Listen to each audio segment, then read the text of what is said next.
Bonjour à tous et bienvenue pour ce nouvel épisode de Warhammer Made by Amateur. Et aujourd'hui, c'est une énorme partie à 4000 points, 2 joueurs contre 2 joueurs. Et c'est une alliance bretonnienne et haut elfe de Calédor contre une énorme wag peau verte.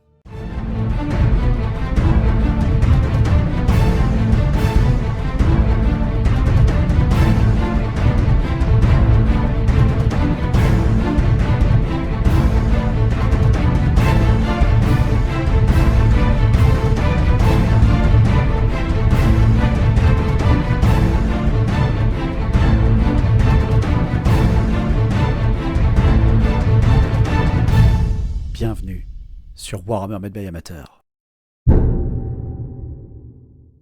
Donc, pour aujourd'hui, je vous propose une grosse bataille. C'est une bâche classique, il n'y aura pas de scénario à cette partie. Pareil, on n'a pas enregistré les listes d'armées parce qu'on était un peu pressé par le temps.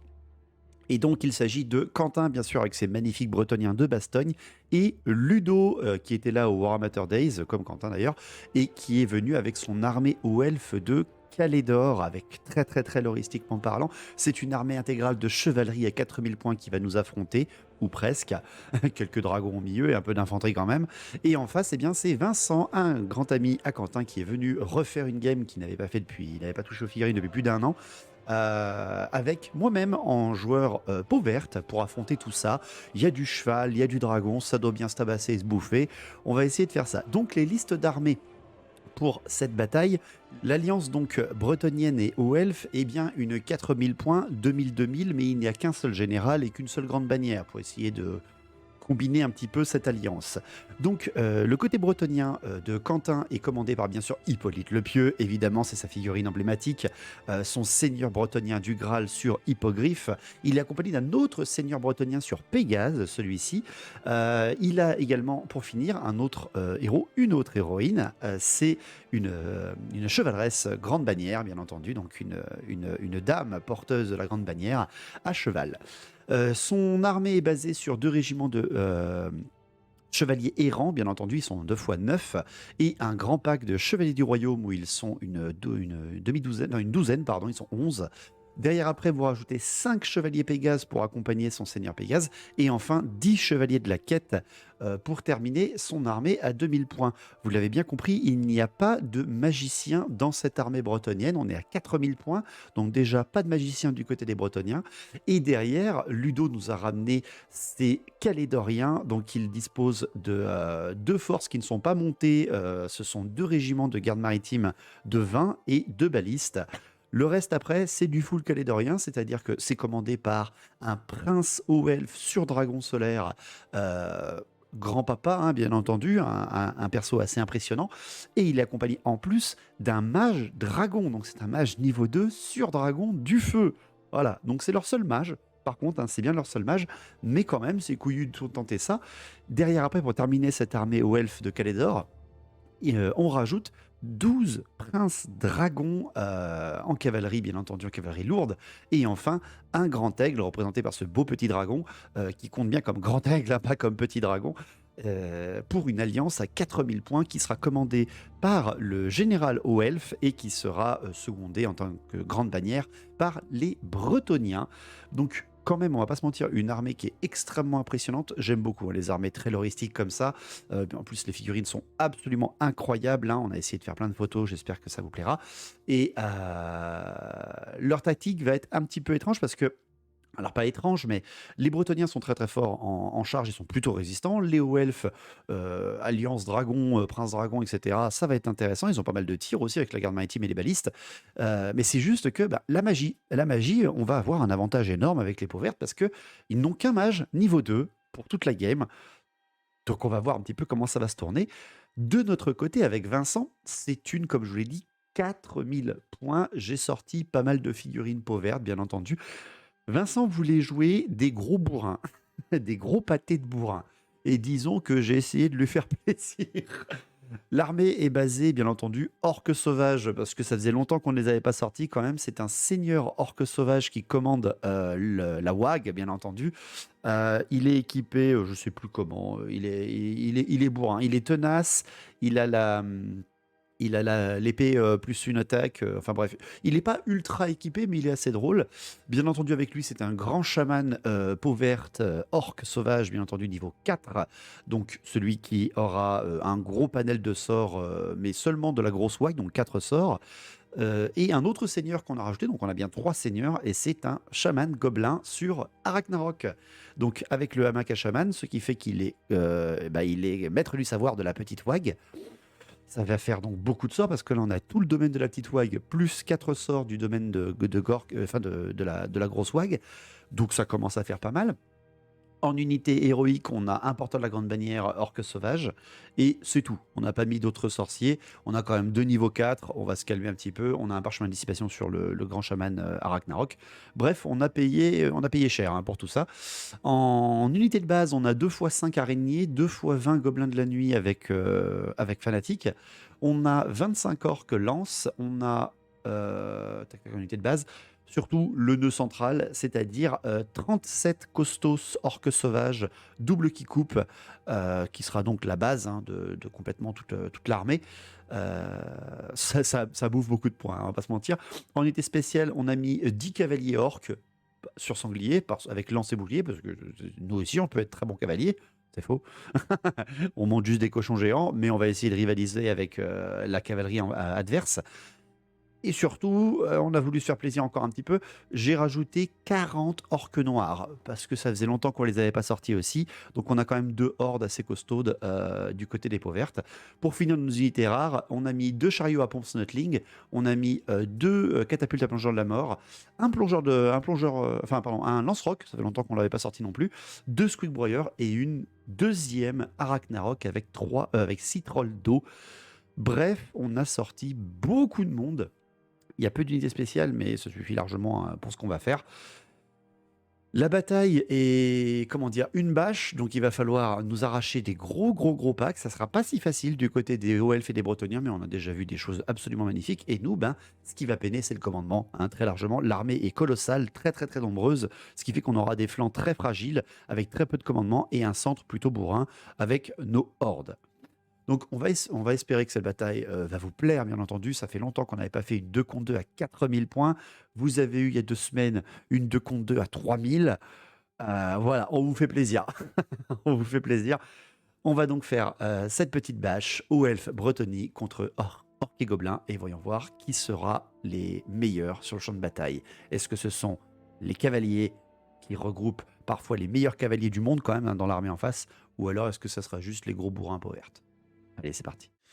Alors pour ce qui est de la magie de cette bataille, les hauts elfes ne possédant donc qu'un niveau 2 du feu ont eu l'épée de ruine et la cage enflammée sur leur de mage dragon, donc c'est quand même pas si mal, c'est pas mal de buff ou de malus pour nos peaux vertes. Et de notre côté, on a tous les sorts de la petite wag avec le chaman gobelin et on a gagné également donc les 4 sorts du domaine de la grande wag, donc les points de gork, la main de morque, enfin les points de morque, les mains de gork, je ne sais plus, le dunaire et le pied de gork, c'est-à-dire un truc pour booster le chaman, un truc pour téléporter tout un régiment, un truc pour booster à la touche tous les régiments d'orques autour du chaman, ça va être très fort ça, et bien entendu le pied de gork qui est une terreur bien entendu pour les adversaires. Donc le déploiement a été assez chaotique du côté des peaux vertes parce qu'il y avait beaucoup de monde, beaucoup de monde. On est à 4000 points. On est à la limite, hein, littéralement, de la capacité de la table. Normalement, il faut prendre une table déjà un peu plus grande, mais on est resté sur une table classique, 1m80 par 1m30, je sais plus. Et les hauts elfes se sont donc déployés avec les bretoniens très bien. Franchement, on a trouvé qu'ils ont fait un très bon déploiement.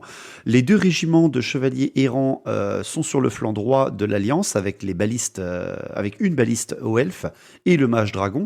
Au centre de la ligne, vous avez le général sur son dragon hauts elfes avec les princes dragons à sa droite et les chevaliers du royaume avec la grande bannière à sa gauche. Les 2 packs de garde maritime ainsi qu'une baliste, Hippolyte le Pieux, le Grand Aigle et les Pégases sur leur flanc gauche et sur leur extrême flanc gauche, les chevaliers de la quête qui vont avoir beaucoup de boulot à faire en phase 2. De notre côté, avec Vincent, on s'est déployé d'une manière un petit peu stratégique quand même. On a mis les 2 squeakbroyeurs entre nos hordes de orques noirs et de orques sauvages. Étant donné qu'il y a un décor au centre, les orques noirs et les orques sauvages vont devoir très certainement se splitter. Donc les squeakbroyeurs vont partir en avant-première et seront tués avant, très certainement. Mais au moins, ça gardera quelques tirs pour nous. Enfin, pour éviter qu'on se prenne les tirs. Sur notre flanc gauche, on a les trolls et une autre Arachnarok, bon, qui est pas très loin du général orque sauvage, parce qu'on n'a pas le choix, elle a un faible commandement. On a mis des gobelins de la nuit derrière chaque Squig Warrior, pareil, c'est des unités suicidaires qui sont là pour lâcher leurs fanatiques, rediriger les charges et mourir. Et on a mis bien entendu derrière nos catapultes à plongeon de la mort et notre lance-roc. Sur notre flanc droit, on a mis les araignées, comme sur le flanc gauche. On a mis également les chariots à pompe, les chevaliers, les cavaliers orques, les orques lanciers et le chaman gobelin sur son Arachnarok. Donc le premier tour, incroyable, mais sera pour les peaux vertes. On a eu le premier tour. Donc c'est parti pour cette bâche à 4000 points. Qui seront les meilleurs? Donc le premier tour des peaux vertes, l'animosité est plutôt tranquille. Il n'y a qu'un régiment de gobelins de la nuit en plein centre qui ne bougera pas. Ça nous va très très bien. Pour ce qui est des mouvements aléatoires, donc les Squig partent en premier ainsi que les chariots à pompe. Donc nous avons les deux Squig qui font 11 et 12, donc on les avance comme on avait pensé. On a également les chariots à pompe, il y en a un qui nous fait donc 12 pas, qui fait un petit peu ce que l'on veut, et un autre qui en fait 20, et donc qui part à Pétaouchnok très très très très loin en avant. On n'a pas parlé des avant-gardes, mais les avant-gardes ont été faites par les araignées qui sont allés un petit peu mettre la pression aux elfes et aux bretoniens, tandis que les Pégases, eux, bien entendu, ont avancé autour d'avant et se sont mis à couvert du chariot à pompe derrière la ruine. Pour ce qui est de reste de nos mouvements, on a essayé quand même d'être assez classique. Donc, comme on avait prévu, on a splitté nos deux hordes, les orques noirs et les orques sauvages, quand même pour qu'elles restent à portée d'un dunaire. Parce que c'est très important de pouvoir booster les orques noirs à la touche. On a mis une Arachnarok qui part se cacher et menacer les Bretoniens flanc gauche, les trolls qui suivent sur l'autre côté de la ruine, les chevaucheurs de sangliers, les orques qui viennent un petit peu contrer les escaliers complets qu'ont fait les chariots à pompe face à eux, ainsi que l'Arachnarok qui se replace très légèrement, les gobelins qui suivent leur orques sauvages horde sur le flanc gauche pour pouvoir les couvrir avec leurs fanatiques. À la magie, on fait un 5 et 1 et on a une canalisation des peaux vertes. Parce qu'on canalise plus facilement avec un hamac à chaman. Donc directement, on lance un petit feu d'artifice sur les Pégases avec le gobelin sur Arachnarok, parce que c'est de commun accord, c'est de la force 3, peut-être qu'on enlèvera un PV. Et je sais pas ce qui se passe, mais j'arrive à arracher un Pégase. Oh, ok, ok, comment c'est possible? Donc ça commence très très mal pour les Bretoniens. Et derrière, on tente un petit pied de gore, bien entendu, sur l'énorme pack de chevaliers de Calédor, bien entendu, parce que eux aussi nous font peur. Et on réussit ce sort qui est absolument destructeur. Et là, Ludo avec son mage dragon, il a fait non, on va arrêter les conneries quand même, et il le pâme sans aucun souci, et utilise donc le parchemin de dissipation de son mage dragon. À la phase de tir, eh bien, ce sont les catapultes, la catapulte, donc le fameux lance-roc, ça fait longtemps qu'on l'a pas joué, qui tire sur les gardes maritimes, malheureusement qui va dévier et ne va rien faire. Et ensuite, ce sont les catapultes à plongeur de la mort. On va essayer, en fait, de dégommer les dragons. Parce que c'est des unités uniques, tout ça, hein, les monstres, quand il y a de l'artillerie, ça aime pas trop ça. Mais surtout qu'au-dessus, il y a des héros quand même. Et avec Vincent, on se dit, bon, ils ont qu'un mage niveau 2, il a déjà utilisé son parchemin de dissipation, il a donc fait sa game, on va essayer au moins que son mage soit à pied. Donc, la première catapulte à plongeur vise le mage dragon et malheureusement va dévier complètement, malgré le fait de pouvoir apporter le gobelin volant, ça ne marchera pas. Par contre, la deuxième catapulte à plongeur va toucher le mage dragon, la figurine du mage dragon. Qui sera en touché entre les deux? Eh bien, ça sera le mage, justement. Et on lui met 5 PV dans la tronche. Ouh, c'est très violent. Il n'a aucune invulnérable, ce qui fait que tour 1 terminé, et on termine en explosant la tête du mage dragon. Voilà, il vient de se bouffer un gobelin volant en pleine tronche, juste pour mettre les choses à plat. Voilà. Donc disons que c'est un excellent tour 1 peau verte. Donc tour 1 de l'Alliance bretonien et calédorien. Les charges, il y en a déjà de tenter. Hein, oui. Les Bretoniens vont tenter de faire quelques petites charges, c'est-à-dire le général des Bretoniens, donc Hippolyte le Pieux, va tenter de charger le chariot à pompe et les Pégases veulent tenter de charger les chevaliers, les chevaucheurs de sangliers derrière. Et tout le monde va louper sa charge, c'est assez dommage quand même, on a été un peu surpris. Donc, Malgré le fait d'avoir loupé leur charge, heureusement, les Bretoniens ne se mettent pas trop mal. Bon, les Pégases se mettent quand même très très mal parce qu'ils se placent derrière leur une qui les protégeait de tous les chariots à pompe. Donc il va falloir faire quelque chose, tandis que Hippolyte le Pieux, lui, ne va même pas derrière la baliste. Donc c'est plutôt, dans leur malheur, ils sont plutôt assez bien placés, entre guillemets, pour les Pégases. Donc au mouvement, il faut rattraper ça. Tout de suite, le Grand Aigle vient réorienter le chariot à pompe qui pourrait impacter les Bretoniens. Question d'en avoir qu'un seul qui pourrait le faire et qu'il faudrait le mitrailler au sort, non, mais au tir. Et derrière, ce sont les chevaliers de la quête qui se placent un petit peu et qui suivent les Pégases pour mettre la pression sur les chevaucheurs de sangliers. Les Bretoniens, après du flanc droit, viennent très légèrement se placer, mais en fait, il y a tellement de scoop-broyeurs d'Arachnarok de trolls qui préfèrent être prudents à cette phase et ne pas faire de bêtises. Pour ce qui est de la magie, il n'y en a déjà plus. Et les tirs, eh bien, la garde maritime et les balistes mettent les broyeurs en difficulté, tout simplement, et explosent en fait les squeak broyeurs directement. Il n'y a même pas de négociation. La violence des tirs est quand même bien présente chez les hauts elfes.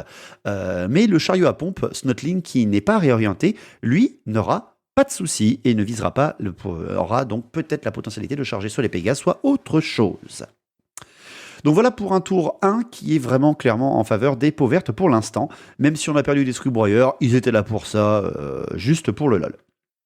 Donc tour 2 des peaux vertes. Les animosités sont d'abord déclarées. Il y en a une seule qui va le faire et c'est une animosité 6. C'est les araignées au centre qui ne se contrôlent plus. Voilà, ils ont vu un mage mourir, ils se sentent plus pissés et en fait... ils font un mouvement en direction de l'unité ennemie la plus proche et chargent automatiquement, parce qu'ils font une animosité 6, et vont donc partir à la mort et charger les chevaliers du royaume avec le PGB. On a trouvé ça très très drôle. Par contre, on a d'autres charges qui sont tentées. On a les chevaucheurs de sangliers qui tentent de charger les chevaliers de la quête et qui vont louper. L'Arachnarok qui va tenter de charger les chevaliers errants et qui va le louper. Et les araignées qui vont tenter de charger la baliste sur le flanc gauche et qui vont réussir. C'est compliqué. Pour ce qui est des mouvements, eh bien, on a bien entendu le chariot à pompe qui vient charger le Grand Aigle, bien évidemment. Et on a aussi l'autre chariot à pompe qui vient charger la deuxième balise. Donc au moins, on fait clore le museau aux balistes, aux elfes, dès le tour 2. C'est quand même pas si mal que ça. Hein. C'est pas mal. Derrière après, au mouvement... On reforme tout ça. L'Arachnarok vient verrouiller un petit peu le chariot à pompe, le Grand Aigle, tout ça, on ne sait jamais. Également, les orques et les orques noirs viennent verrouiller le flanc droit, littéralement. Les gobelins un peu en retard foncent en avant, tandis que les trolls, les orques sauvages et les gobelins viennent également faire un énorme entonnoir, parce qu'en face, il y a quand même 2 dragons, vu que la réaction du monstre du dragon du mage permet de jouer la figurine sans aucun problème, et les princes dragons, plus 2 régiments de chevaliers bretoniens. Donc non, il y a beaucoup de puissance à gauche. Il va falloir qu'on fasse très attention. À la magie, on fait un beau 6 et 2 quand même, et on a une canalisation grâce aux gobelins encore une fois. On rebalance le feu d'artifice sur les Pégases. On n'a pas voulu charger les Pégases parce que même s'ils chargent leur Ragnarok ou quoi que ce soit, on peut les croquer. Donc on va voir ce qu'on va en faire. Malheureusement, ce coup-là, le feu d'artifice ne fera rien. Et le pied de Gork est tenté sur les princes dragons. Et on va le réussir. Il n'y a plus de parchemin de dissipation et même plus de mage en face tout court. La dissipation sera loupée. On va taper les princes dragons et directement enlever 4 de ces chevaliers par un piétinement, mais en fait le piétinement déviera légèrement en direction du général au elfe qui est juste derrière, et on fera moins 2 PV à son dragon directement derrière, donc c'est pas si mal, hein, parce qu'on enlève un des 3 PV à chaque fois quand même, donc c'est pas si mal.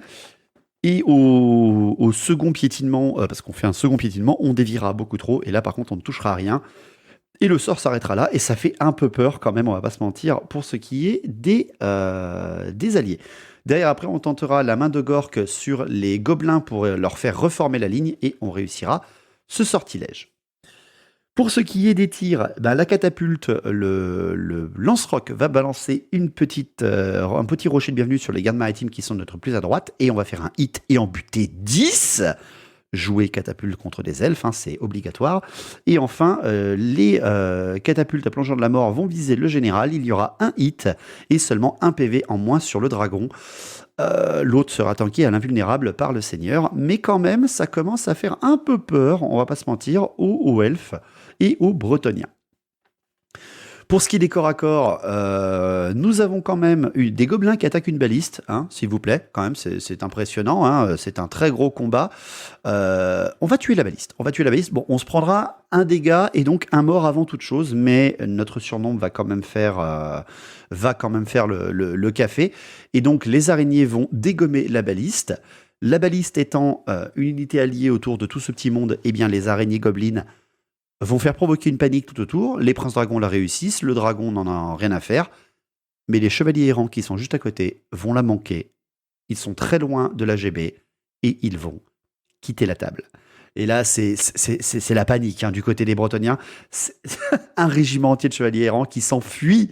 Oh, la panique, au secours, quoi. Quelle panique. C'est terrifiant, c'est terrifiant. On continue avec les autres araignées. Et bien sûr, on va charger avec les araignées dans le dragon qui est derrière. Solong. Derrière après, les autres araignées contre les chevaliers du royaume, eh bien, on n'aura aucune perte du côté des araignées, je tiens à préciser, parce que Quentin va louper toutes ses attaques, et on va même tuer un chevalier du royaume. Qu'est-ce qui se passe dans cette game, on est bien d'accord. Par contre, après, rien qu'au bonus fixe, non, ça ne tiendra pas, on ne va pas tenir, on va s'enfuir. Même si on a fait un kill et qu'on a chargé, derrière après, il y a des bonus fixes, il y a des bannières, des grandes bannières, etc. Alors que nous, on est vraiment avec rien du tout. On a juste tué un petit chevalier et on se met en fuite avec les petites araignées. Enfin, elles décident de fuir toutes seules, hein, c'est pas nous qui le choisissons. Et les chevaliers poursuivent, se font rattraper bien sûr par les chevaliers, hein, bien entendu, ils bouffent les araignées, mais ils arrivent à 8 pas des fanatiques. Et on balance bien sûr les fanatiques des gobelins qu'on vient de replacer grâce à la main de Gork, et on va seulement traverser le régiment avec un seul fanatique et placer les deux autres devant, ce qui nous va très très bien pour nous protéger d'une potentielle charge. On tuera un seul chevalier du royaume, ce qui franchement est tout à fait acceptable. Pour ce qui est des chariots contre la balise, bon bah les chariots à pompe explosent la balise bien entendu, hein. Et derrière, l'autre chariot à pompe explosera le grand aigle également et fera une irée dans les Pégases, bien évidemment. Le chariot à pompe qui aura détruit la balise va réussir son test de commandement, et donc on va le reformer pour réorienter au pire Hippolyte et qu'on le gêne un petit peu et qu'on menace à la fois les gardes maritimes et tout. On ne voulait pas aller charger le général bretonien tout de suite. Donc c'est un tour 2, encore une fois, qui se passe très très très très très très bien pour les peaux vertes. Bon, du côté du tour 2 de l'Alliance, il va falloir rattraper un petit peu tout ce qui vient de se passer. Là, ils ont perdu un régiment entier. Plusieurs de leurs régiments de tir sont très affaiblis ou morts. Donc là, l'Alliance va devoir se rattraper. Et c'est parti pour ce qui est des charges. Déjà, Hippolyte le Pieux charge le chariot à pompe qui a failli le charger en charge irrésistible, bien évidemment. Nous avons également les chevaliers errants qui viennent s'attaquer à la Ragnarok face à eux, parce que là, d'un coup, il y a beaucoup moins de danger de notre côté. Et il n'y a plus qu'un seul régiment en fait, de chevaliers de ce côté-là, donc il va falloir qu'ils fassent des miracles. Mais on sait ce que ça peut faire, les chevaliers errants de Quentin. Derrière, après, les chevaliers du royaume, eh bien non, même pas peur. Franchement, c'est incroyable ce que fait Quentin. Il a vraiment pas peur et il charge à travers les deux fanatiques qui sont devant son régiment, les orques noirs. Est-ce que c'est un surplomb d'orgueil ou simplement le courage de la Bretonie? Il va perdre 5 chevaliers du royaume en traversant les deux fanatiques. 2d6 touches par fanatique quand vous les traversez, force 5 perforant. C'est terrifiant. Et il va également charger avec ses chevaliers de la quête dans les chevaucheurs de sangliers. Pour terminer, ce sont le général et les princes dragons qui vont charger le régiment d'orques sauvages et qui vont réussir, sauf les princes dragons qui vont être un peu en retard pour ce qui est de la charge. Donc, entre guillemets, c'est plutôt moyen, on va pas se mentir, hein. Les chevaliers du royaume sont extrêmement affaiblis, les princes dragons loupent leur charge pour venir aider leur général. Ça va être compliqué quand même, hein. Pour ce qui est des mouvements, les gardes maritimes se reforment très légèrement, bien entendu, et c'est déjà terminé pour la phase de mouvement. Il n'y a plus grand-chose du côté de l'Alliance qui peut bouger. Au tir, c'est les gardes maritimes justement qui vont dégommer qui vont tirer sur les fanatiques. Ils vont en dégommer. Ils vont même pas réussir, pardon, à tuer le fanatique. Par contre, les autres gardes maritimes qui sont très nombreux tirent sur la Ragnarok pour essayer d'exploser le chaman gobelin en fait, et ne vont faire que 2 PV sur la Ragnarok. Bon, c'est toujours ça avec des flèches force 3. Hein. Donc des tirs qui commencent à ne plus avoir grands impacts malheureusement vu que les balistes sont mortes. Par contre, bon, les corps à corps, alors là, les corps à corps, ça va être assez compliqué. Déjà, c'est la Ragnarok contre les chevaliers errants. La Ragnarok contre les chevaliers errants, avec, ils sont impétueux, donc ils n'ont pas de peur, pas de terreur, rien du tout le tour où ils chargent. Eh bien, je tuerai 2 chevaliers, il m'enlèvera 2 PV, mais derrière, je vais tester au commandement parce que il charge, il a va dire, moi j'ai rien du tout. Je suis peut-être tenace, mais je suis tenace commandement 6. Mon général est un petit peu trop loin malheureusement, ce qui fait que la Ragnarok va s'enfuir et les errants vont la poursuivre, la rattraper et la tuer. Ouf, ça fait très très mal. Derrière après, bon, le dragon du mage contre les araignées, elles ont fait leur match, hein, on va pas se mentir. Ils les croquent sans aucun problème. Les chevaliers de la quête contre les orques montés. Les chevaliers de la quête contre les orques montés, on pourrait croire que c'est un match-up plutôt égal, mais en fait, les chevaliers de la quête sont bien meilleurs, hein, de très très loin. C'est simple. Je lui fais rien. Alors déjà, sur mes 10 attaques d'orques, je crois que j'en touche qu'une. Ça y est, voilà, ça y est, c'est le craquage. Les chevaliers de la quête n'auront aucune perte et vont m'exploser 4 chevaliers. Donc ça va faire un peu mal. 4 orques sont tués, je m'enfuis de 9 et je ne suis pas rattrapé par les chevaliers de la quête. Et heureusement en plus pour moi, les chevaliers de la quête s'exposent un petit peu à la mort face à la Ragnarok et aux orques.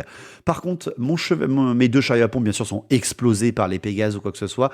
On n'arrive même pas à faire suffisamment de dégâts dans les Pégases avec les touches d'impact ou Hippolyte nous explose bien entendu. Il n'y a pas de négociation possible. Et le dernier corps à corps qui est quand même assez intéressant, c'est les chevaliers du royaume contre les orques noirs et bien entendu le général contre les orques sauvages. Donc les chevaliers du royaume avec leur GB, hein, je le précise bien, qui affrontent les orques noirs, eh bien c'est très très très mitigé parce que mes orques noirs vont louper beaucoup de touches. J'ai pas le lancer de Dunaire ce coup-là, donc je touche sur du 4+. Je vais tuer que un seul chevalier du royaume parce que les invulnérables de la dame sont bien là, parce que je prends arme lourde bien sûr, et derrière j'aurai 2 orques noirs pardon, c'est Vincent là, pardon, c'est pas moi. Vincent aura 2 orques noirs qui vont mourir, tandis qu'un seul chevalier du royaume qui meurt. Pas génial, hein, ce corps à corps là, c'est plutôt extrêmement timide, ou en tout cas les 2 unités se valent, hein, littéralement. Et c'est surtout le gros défi, bien évidemment, c'est le général haut elfe sur dragon qui lance un défi face à la magnifique horde de peau verte, bien évidemment. Et là, mon général orque sauvage, qui est Vincent, hein, littéralement, il joue les 2 hordes et quelques autres unités. Il relève le défi. On sait qu'on est condamné, mais tuer le dragon peut être extrêmement pratique. Et en fait, on va perdre 2 PV sur notre général en étant frappé en premier par le général OF. Donc il nous reste un seul PV. Et vu que le dragon va frapper après notre général peau verte, Vincent lève sa hache à 2 mains. Et avec la plus une attaque, je ne sais plus exactement comment je l'avais équipé, mais il avait 5 ou 6 attaques, le général orque sauvage. Eh bien Vincent va exploser le dragon avant qu'il puisse frapper. Ce qui fait que le général va rester au contact de la horde face au général peau verte. Il ne pourra pas l'attaquer avec son dragon, pas le piétiner avec son dragon. C'est un vol, encore une fois, hein, des peaux vertes sur le général haut elfe, qui restera quand même au combat. Donc un tour 2 qui, encore une fois, les charges, à part les chevaliers de la quête et les chevaliers, en gros, nos flancs s'écroulent, un petit peu comme ce qu'on avait prévu, malheureusement, hein, au début de la game. Mais pour le reste, tout a l'air de se passer comme sur des roulettes. Donc tour 3 des peaux vertes, nous n'avons aucune animosité à ce tour, donc c'est parfait allons-y pour les charges. Et les charges, eh bien là, on essaie d'être stratège, parce qu'il y a des Pégases, des chevaliers de la quête, tous ces gens-là sont bien placés. Donc Vincent charge avec ses orques lanciers sur le flanc des chevaliers de la quête, tandis que juste avant, la Ragnarok va charger sur les Pégases. En fait, on va croiser nos charges, en espérant ne pas en louper une seule pour pas se bloquer le passage, pour aller en fait prendre de flanc ou prendre de front des unités qui sont assez faibles ou qui vont nous embêter sur le reste de la game. Pour ce qui est du reste des ralliements, les orques sur sangliers se rallient et les gobelins, oui, qu'on n'avait pas prévu, qu'on n'avait pas dit qu'ils s'étaient enfuis par rapport à la charge des Bretoniens face à eux à travers les fanatiques, se rallieront. Incroyable, mais en même temps, le général est toujours là. Ça aide. Pour ce qui est après des mouvements, les orques sauvages sont bloqués, les trolls avancent en direction du dragon hein, et des princes dragons, les autres gobelins viennent balancer leurs fanatiques en direction des chevaliers errants, et les 3 fanatiques seront trop courts, donc tant pis, ils serviront à rien pour cette game.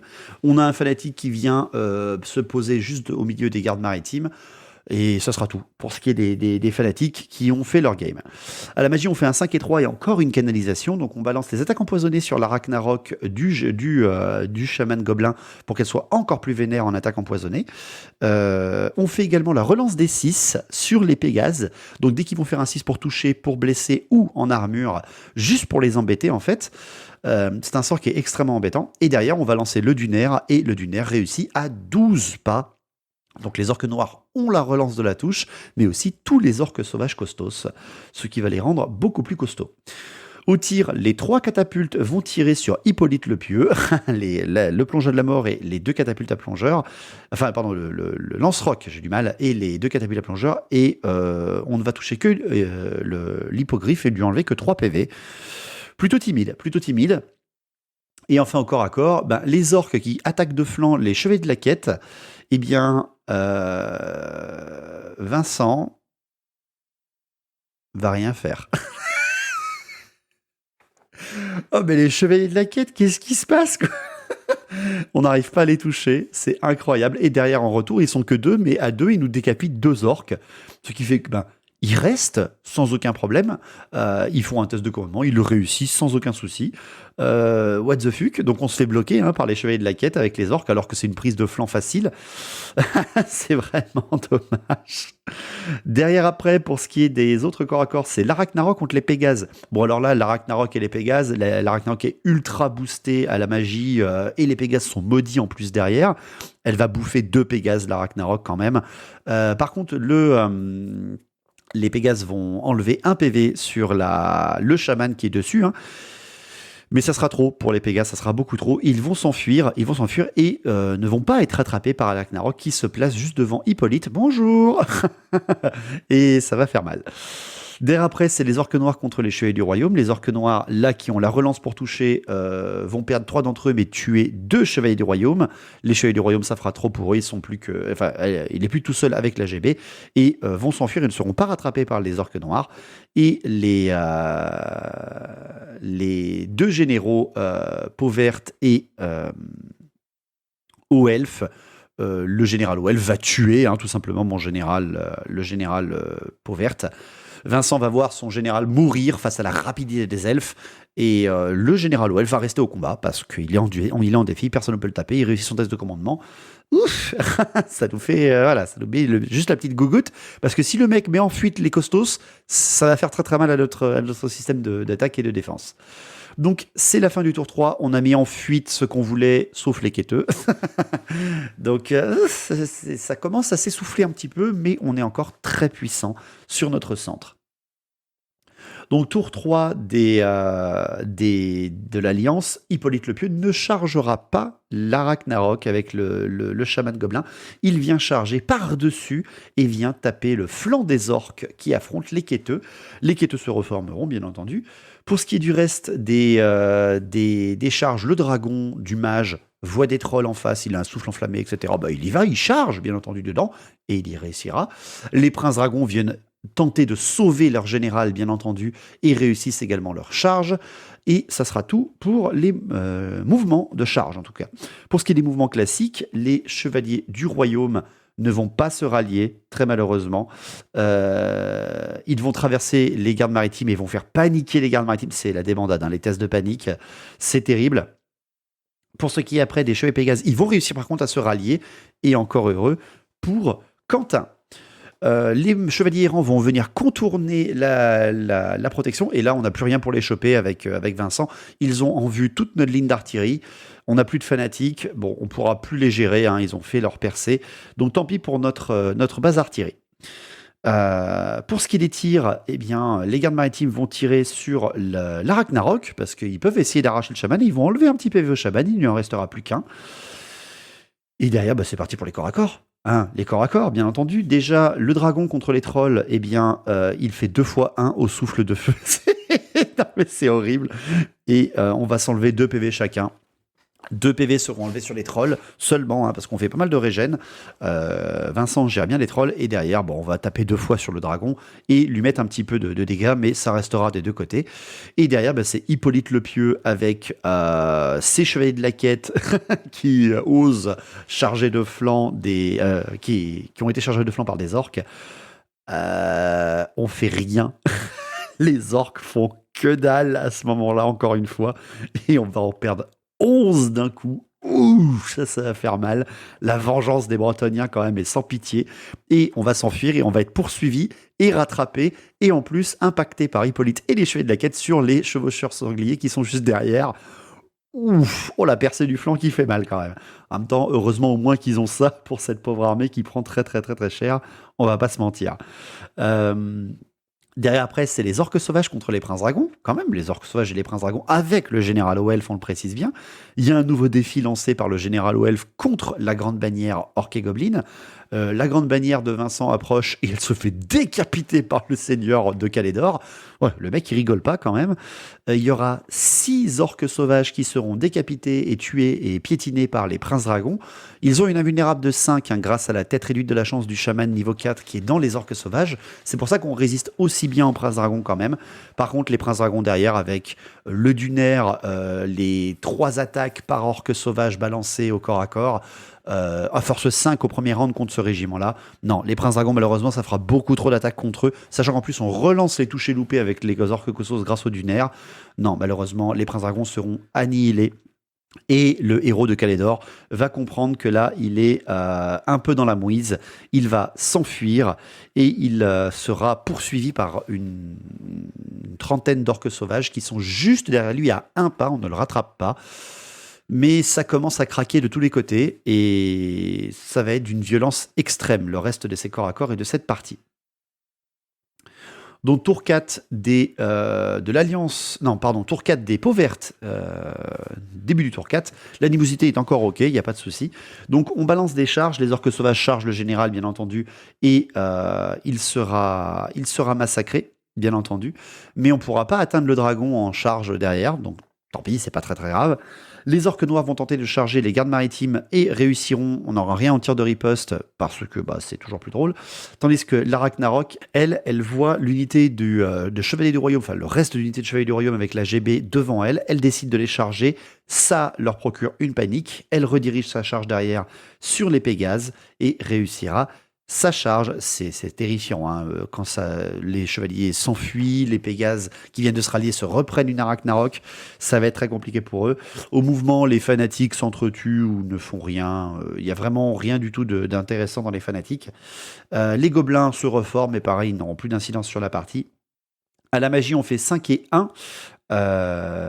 On balance à nouveau la relance des 6 sur les Pégases, bien entendu, et l'attaque empoisonnée boostée sur les Pégases.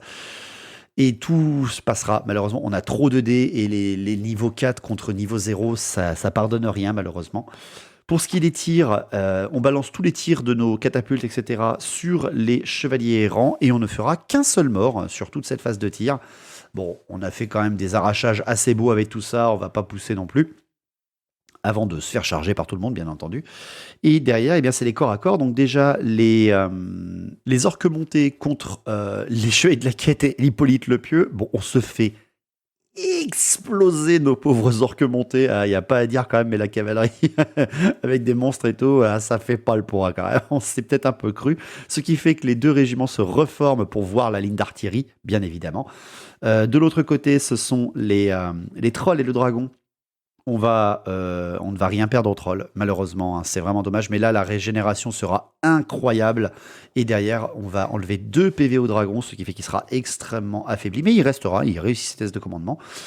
Les Pégases contre la Ragnarok, eh bien, c'est le chaman est tué. Le chaman quand même des gobelins est tué à ce moment-là par les chevaliers qui sont dessus. Par contre, les Pégases sont en très mauvaise position. Il n'en restera qu'un seul à 1 PV qui va s'enfuir hors de la table, poursuivi par une Ragnarok extrêmement énervée qui réussira son test de réaction des monstres. Les gardes maritimes contre les orques noirs. Bon, il y a quand même 4 orques noirs qui sont tués. Hein, on va pas se mentir. Mais derrière, après, les gardes maritimes, il en restera plus qu'un à la fin et il sera rattrapé et bouffé. Et en plus, on impactera l'autre régiment de gardes maritimes derrière avec les orques noirs sans pitié. Ça va être un petit peu compliqué pour le tour 4 du reste de la game. Le tour 4 des Bretoniens et des Hauts Elfes. Il ne reste plus qu'un dragon et les Hauts Elfes sur la table. Bah, déjà, c'est la charge totale de la cavalerie bretonienne qui atteint notre zone d'artillerie. Les chevaliers de la quête arrivent à atteindre le premier plongeon de la mort. Hippolyte le Pieux sur le lance-roc et les chevaliers errants sur la troisième pièce d'artillerie. Bon, il n'y a pas photo. Il n'y a plus de magie, il n'y a plus de tir. Les gardes maritimes tentent de tenir face aux orques noirs dans une débauche de puissance et vont se faire exploser par dizaines par les orques noirs. Ils vont s'enfuir et être massacrés. Le dragon va être tué par les trolls qui n'auront perdu aucun d'entre eux. Hein. On tient à préciser, il n'arrivera pas à nous toucher. Et la ligne d'artillerie des peaux vertes sera annihilée par les chevaliers bretoniens. Ce qui fait qu'au dernier tour, il ne reste plus que les bretoniens qui sont derrière nos lignes, hein, littéralement. Et nous, il nous reste nos 2 hordes, un régiment de trolls, il nous reste une Ragnarok et il nous reste 2 régiments de gobelins. C'est d'une violence extrême ce qui reste sur la table, mais c'est quand même une victoire des peaux vertes, même s'il nous reste au final plus qu'un seul seigneur, un seul héros, le chaman orque sauvage, et en face il leur reste Hippolyte le Pieux qui est toujours là, avec un hippogriffe un petit peu fatigué. Bien, et ben voilà, cette bataille a été extrêmement violente. Elle a été vraiment très très dure à jouer. 4000 points, c'est quand même une grosse game. 2000 contre 2000, voilà, enfin 2 joueurs contre 2 joueurs surtout. L'Alliance Peau Verte a fonctionné. L'Alliance Peau Verte a fonctionné. Notre tactique, je pense, a fonctionné, même si, bah, comme on avait prévu, en fait, nos flancs n'ont pas tenu, hein, littéralement. On a quand même un flanc qui a un peu repoussé un côté et un autre. Voilà, l'extrême flanc s'est fait défoncer, littéralement. Les Arachnarok, dès qu'elles ont été en contact des chevaliers, bah, si les chevaliers ont chargé, elles se sont fait défoncer aussi. Hein. On a une Arachnarok qui a été morte en un seul round. Les chevaliers de la quête, increvables, incroyable. Ils n'ont eu aucune perte durant toute la bataille, ce qui est assez rare quand même pour des chevaliers de la quête, hein, on est bien d'accord. Les chevaliers errants encore, hein, qui arrachent une Ragnarok, et donc même des chevaliers errants unité de base des chevaliers des Bretoniens, eh bien, fonctionnent. On a tué quand même tous les hauts elfes. Ça, c'est assez impressionnant. Après, les hauts elfes de Calédor, c'est pas les plus forts, on est bien d'accord. Ça ferait un bon slogan. Les dragons ont été plutôt maîtrisés, on va dire ça. Bon, le vol du Tourin, déjà, qui tue le mage dragon, nous aide, ça c'est sûr et certain pour les peaux vertes. La fuite d'un des régiments de chevaliers du royaume, bien entendu, par la panique de la baliste, nous aide grandement aussi. Hein, c'est un mauvais coup de jet du sort, malheureusement. Par contre, bon, bah, Hippolyte qui survit avec son hippogriffe, ça c'est assez rare aussi pour le souligner, et qui vient dégommer du monde aussi avec grand plaisir. Les Pégases qui ont eu du mal, mais c'est l'alliance en fait de la magie, de debuff en fait et de buff qui a fait ça. Les attaques empoisonnées boostées, la relance des 6 hein, pour toucher, blesser et armure réussie. Pour des humains, c'est très très très dur à réaliser et à contrer, surtout quand vous avez plus de mage en face. La petite charge loupée aussi des princes dragons qui ne peuvent pas venir aider leur général au bon moment. Parce que vu que le général avait totalement maîtrisé les héros adverses, en fait, par défi et défi et défi, ben les princes dragons auraient peut-être pu faire assez de dégâts sans avoir le Duner en face et ne pas être wipe-out par la riposte. Ça aurait pu être pratique, mais bon, là c'était très compliqué. Il aurait fallu envoyer beaucoup beaucoup de monde dessus parce que les 2 hordes de peau verte, quand même, faut les tomber hein, quand on est elfe. Donc voilà, la charge des chevaliers du royaume à travers les fanatiques pour mettre en fuite les gobelins, puis ensuite taper les orques noirs. Bon, c'était un petit peu obligatoire malheureusement, parce que sinon ils se faisaient charger et bon, c'était pas volontaire non plus. C'était pas ce qu'il fallait faire. Euh, il fallait charger, hein, je veux dire, c'est ça qu'il fait. Il a eu raison quand on de faire ça. Bref, c'est une bataille quand même qui prouve bien une chose, c'est que les peaux vertes, faut jamais les sous-estimer. Vous allez me dire, ouais, mais c'est les Bretoniens, c'est de la V6, c'est plus jouable. C'est eux qui restent à la fin. Encore une fois, hein, d'accord, arrêtez de les sous-estimer, les Bretoniens, ils sont puissants. Ils avaient des alliés en plus tout à fait puissants, mais les alliés sont tous morts ou en fuite. Ça a été une très excellente game. On a eu des moments extrêmement drôles, hein, je vous assure. Vincent a pris beaucoup de plaisir à rejouer les peaux vertes, parce qu'en plus, bah voilà, c'est du what the fuck, ça se contrôle pas, les araignées qui chargent les chevaliers du royaume tour 2, parce que c'est drôle. Les cavaliers orques et les orques qui se font complètement martyriser par les chevaliers de la quête. Enfin bref, on a passé un très bon moment. En face, Ludo et Quentin étaient excellents, bien entendu, avec des armées magnifiques, hein. Encore une fois, félicitations à vous les gars pour votre peinture et à nous avoir ressorti ces belles figurines. Vous les reverrez bientôt. Bref, en espérant que ça vous a plu, les peaux vertes sont gagnants. Alors pour vous donner les scores à peu près, l'Alliance a quand même marqué 2000 points, hein. Elle a tué aucune des hordes, donc déjà bah, les hordes c'est presque la moitié, 50% de l'armée, presque. Ils ont marqué 2000 points sur 4000. Ils ont empoché les points du mort du général, de mort de la grande bannière. Bon, on a fait pareil de notre côté aussi, mais quand même. Et nous derrière pour les peaux vertes, on a marqué 2900, 3000 points. Donc on n'a qu'à peine 1000 points de décalage entre les deux. C'est pas grand-chose, c'est une victoire mineure, hein, parce qu'on a aussi perdu notre général, on a aussi perdu notre grande bannière. Donc c'est plutôt une victoire mineure. Une horde qui tombait, c'était fini, hein, littéralement. Une horde qui tombait, ou la deuxième Arachnarok qui mourait, bah, c'était quasiment presque plus qu'une égalité. Donc vraiment, ça se joue, hein, vraiment ça se joue. La bataille n'est pas un aussi gros massacre qu'on pourrait imaginer. Donc merci à mes adversaires, merci à mon allié bien sûr d'avoir participé pour cette bataille. Merci à vous bien sûr. Si vous voulez soutenir la chaîne, faites-le, n'hésitez pas, on en a besoin. Le lien du Tipeee est en bas. Rejoignez-nous sur Twitch si ce n'est toujours pas fait. Venez voir un petit peu nos soirées lore, venez discuter ensemble de tout cela. Si vous voulez venir jouer, rejoignez le Discord. Vous aurez tous les livres d'armée à disposition et vous pourrez même tenter des batailles, bien entendu. Tous les liens sont dans la description de la vidéo. Merci à tous. On se retrouve dans 2 semaines pour un autre rapport de bataille. Merci bien. Bon week-end et portez-vous bien. Ciao.